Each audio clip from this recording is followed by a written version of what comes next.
Si tu es coach, consultant ou thérapeute et que tes peurs t'empêchent parfois d'avancer ou d'atteindre tes objectifs, ceci va t'intéresser.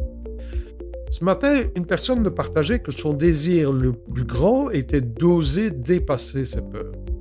Alors, je vais vous dire ce que je dis à mes clients en coaching par rapport à ça. Et je sais que ça peut paraître dur parfois, ça peut blesser certains d'entre vous, mais sachez qu'en coaching, il est parfois nécessaire de pratiquer ce qu'on appelle en anglais le tough love, l'amour dur. Pourquoi? Tout simplement parce que si on veut que nos clients avancent, il est important qu'ils prennent parfois conscience de certaines vérités. Alors, si vous voulez dépasser vos peurs, mon premier conseil est le suivant. Arrêtez de vous prendre pour le centre du monde. Arrêtez de vous prendre au sérieux. Commencez à penser aux autres, à ce que vous apportez aux autres, au lieu de penser à ce qu'on va dire ou à ce qu'on va penser de vous.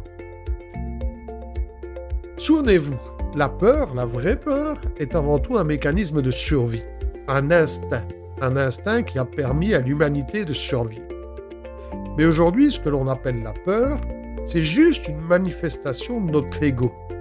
Sauf évidemment si votre vie est menacée pour une raison ou pour une autre. Donc notre ego, ce qu'on peut aussi appeler notre faux moi, imagine qu'il va mourir s'il se fait critiquer, s'il paraît insuffisant. Il imagine qu'on va se moquer de lui, qu'il va se faire rejeter et qu'il va souffrir, encore une fois. Donc ce faux moi, cet ego, a besoin d'une validation extérieure pour survivre, pour exister. Alors, sachez que votre ego va utiliser une compétence que vous avez en tant qu'être humain, qui est l'imagination. Mais il va utiliser votre imagination contre vous. Et la peur, ce n'est que ça aujourd'hui, une mauvaise utilisation de votre imagination. D'ailleurs, en anglais, fear, la peur, on appelle ça a false expectation appearing real.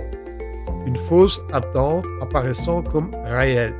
Donc c'est notre imagination qui envisage que quelque chose va mal se passer. Et qu'on va en mourir. Qu'on va en souffrir. D'accord? Mais c'est pas vous qui avez peur. C'est votre persona. C'est-à-dire que c'est le personnage que vous jouez aujourd'hui. D'accord? Et tant que vous n'accepterez pas d'être vous-même, tant que vous laisserez votre faux moi aux commandes, eh bien, vous continuerez à rechercher la validation extérieure. Et vous aurez peur d'échouer, vous aurez peur de réussir, vous aurez peur du regard de l'autre, vous aurez peur de prendre des risques, bref, vous aurez peur de tout. Pourquoi? Parce que votre ego, qui veut correspondre à l'image qui pense devoir montrer pour être apprécié, pour être aimé, eh bien, tant que vous n'êtes pas vous-même, eh bien, vous allez chercher à paraître plutôt qu'à être. Et vous allez chercher à être apprécié par le monde extérieur. Mais vous pouvez utiliser votre imagination dans un autre sens. Vous pouvez utiliser votre imagination pour bâtir un avenir. Mais le problème, c'est que tant que c'est votre ego qui est aux commandes, votre imagination vous jouera des tours et vous allez créer de la peur. D'accord? Parce qu'à ce moment-là, votre imagination est au service de votre ego plutôt que d'être à votre propre service. Donc si cette courte vidéo vous a plu, si ce sujet vous intéresse, eh bien sachez que j'y consacre un module entier, 11 vidéos dans ma formation Mindset.